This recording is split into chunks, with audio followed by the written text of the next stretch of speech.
these are ones that they have pictures showing, during the first match and the third match. And I mean, it's not like this is pre-dark match shows. This is, it's hurting. It's kind of scary. I was watching ROH and I was like, oh my gosh, ROH has the same amount of numbers, fans though. Ring of Honor Final AEW. Battle, Ouch. which we're going to be getting into here in a little bit, had a very small crowd in a normal-sized wrestling arena.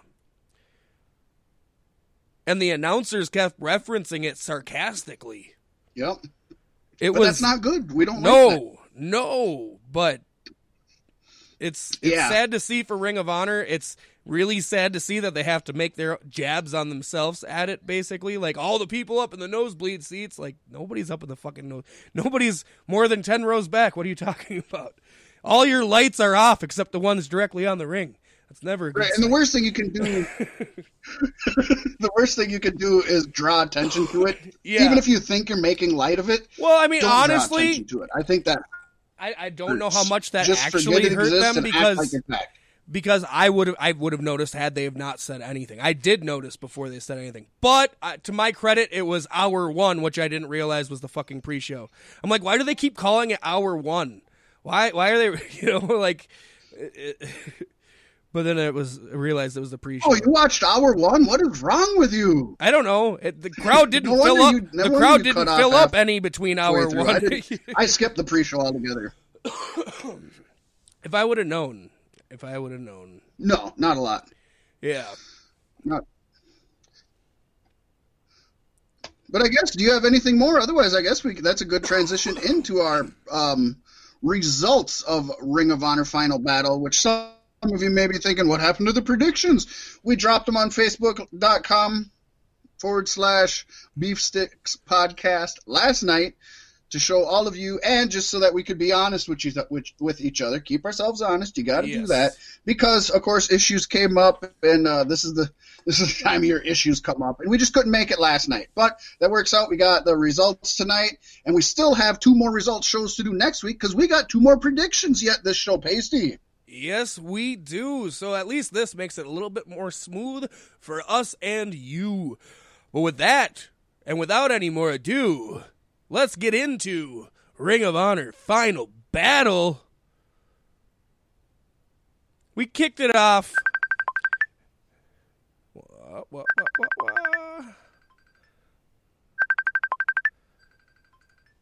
Yes, we kicked it off with the pre-show, hour one as they call it, which is kind of a little bit deceiving.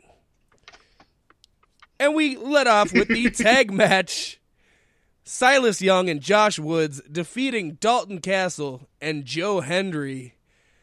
Man, I was disappointed to see Dalton lose.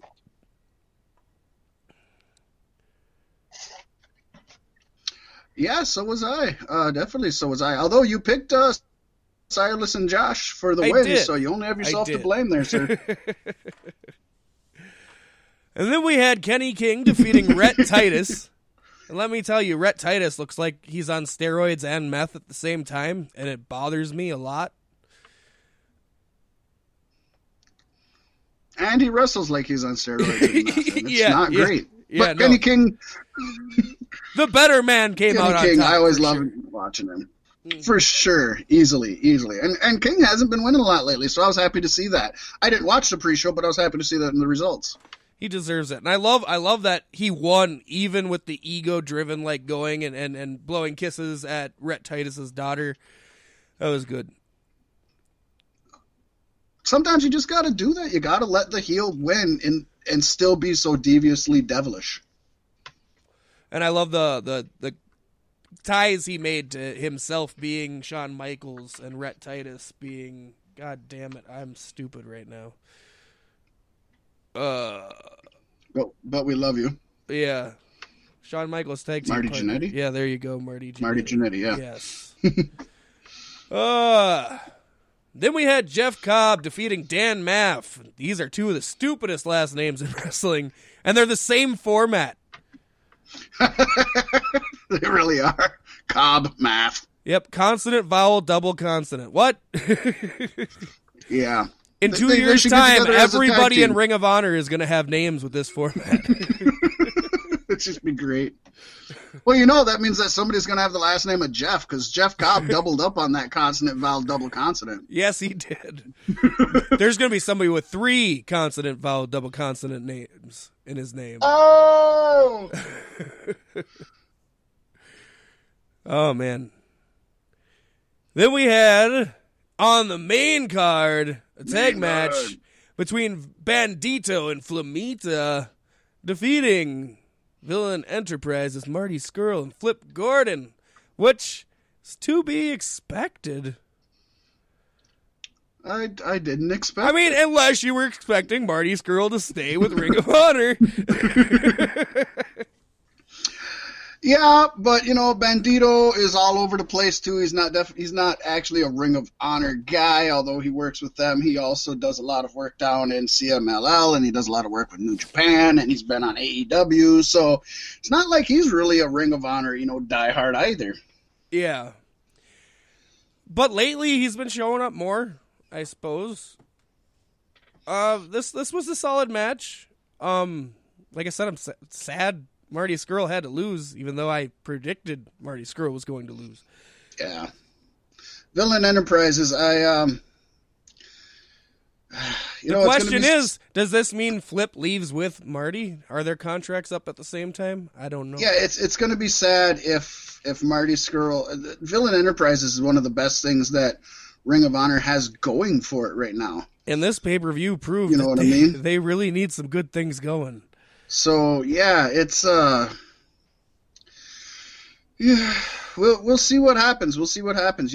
Marty Scurll could always still wrestle with Ring of Honor. You know what I mean, and keep Villain Enterprises alive. There's nothing saying he won't. But it's sad. He could do great in AEW, but I also worry that he's just going to be another Kenny Omega in AEW, and I don't want to see that. Kenny Omega went from...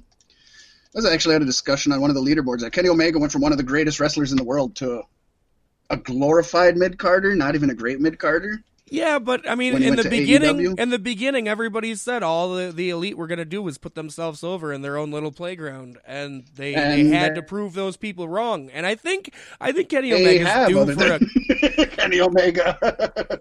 No, I don't think so. None of them have had championships. Who hasn't? Well, championships are just props. Let's be honest. But Cody, the Bucks, they're all winning every match they're ever going to have. So you think they're going to take the tag team championships next week? They're getting the screen time. Brandy Rhodes is the only woman they got anything with. Well, that's yet to come, buddy. That's yet to come. It's going to be a good one, though. But I don't know. It's interesting it's a good thing to wonder where Marty Scurll's going. He could go anywhere. He could show up in NXT. I could see him to do that. UE it up. It is. He's already in VE. You know what I mean? Just kind of stretch it out a little bit. Great in NXT. Yep. There you go. That would be awesome. And they're all ROH guys. I love it. Then we've seen a match of Vincent and Matt Taven Pasty. Yes. This, of course, is not Vincent Mike Jones, Olive Garden Vincent. Virgil, you mean? Vincent, Mike Jones, Olive Garden, Virgil. Remember all of those, yes. You don't remember him being Vincent?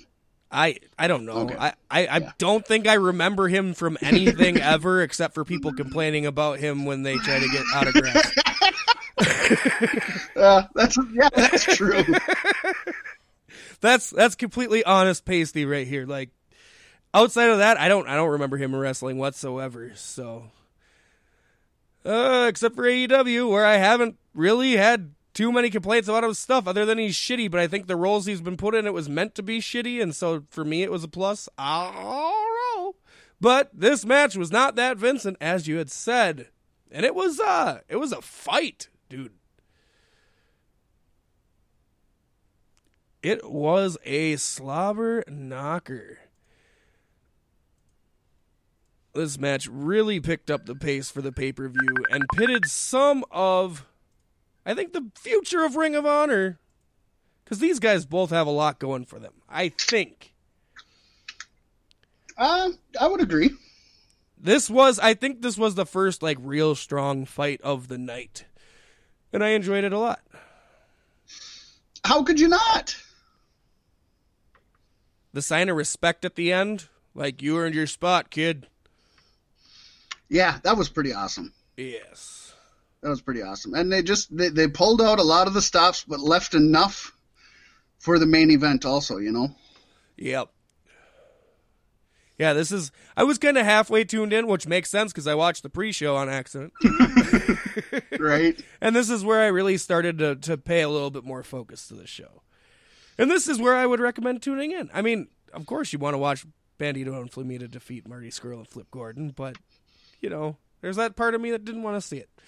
Yeah. Yes, Vincent defeated Matt Taven, bringing it to 1-1. And then we had ourselves a little street fight without a showing of respect at the end or anywhere in this match, because it was Mark Haskins taking on Bully Ray. This was so good. They tried to go harder than Moxley Omega, I think. Yeah, they did a lot of innovative stuff. What I liked best about this was it seemed like the street fight, the hardcore match, the punishment, not the punishment, but the street fight hardcore match, the match itself was secondary to, and I give this fully to Bully Ray. I put that all on Bully Ray's shoulder, is that the story they were telling the whole time. Bully was vocal. Bully was very animated with his body. He used a lot of facial cues and movements of his arms to express what was going on. Sitting down on the chair and just whap him in every now and then with the daggum kendo stick while he's berating him was... There was so much story in this match, and a lot of times that gets left out of a street fight for the main reason as it doesn't necessarily need it. Right. But it made it so much better. I just loved, oh, you're bleeding a lot. And then he wipes the blood off the mat and paints his face with it. Oh, does the war paint? We've seen that plenty of times, but I think just him saying, oh, you're bleeding a lot, like he's concerned. Just next leveled that shit. I don't think anybody's as good at in-ring talking as Bully Ray. Not a promo, but like during the match, like cutting him down, verbally berating your opponent. Yes. I love it. And it's something that wrestling is sorely missing, especially like on the WWE front. Oh, for sure. Man, Chris Jericho, when he first broke out, went to New Japan. Like, he was very verbal in his matches, too. Yep. I think that's something that they don't teach a lot nowadays. At least that's what it seems when people are coming up in any aspect. You look at Impact, you look at Ring of Honor, you look at AEW, you look at WWE, you look at any of them, and it just seems like they put a lot more into the moves in the match, which is a huge important part, but not so much the psychology. And yeah, I think it's something I enjoy watching. I talk about it all the time. You think WWE would be stressing it more, too, with how often you can hear them calling spots in the rings? Like, you can really mask that shit if you talk some shit in between. Well, and especially how much that they are storyline driven. They admit they're not a wrestling program, they're an entertainment program. So work on psychology and storytelling in the ring, not just the match. Yes. Man, they should have kept Bully around. They should have let him be that gimmick. He could have changed things for the better over there. Even if they made him do it on NXT. He could have just been a backstage guy. He could have been a promo coach. He could have been a wrestling coach. He could have been... He doesn't have to be on the screen. He's so valuable. Yep.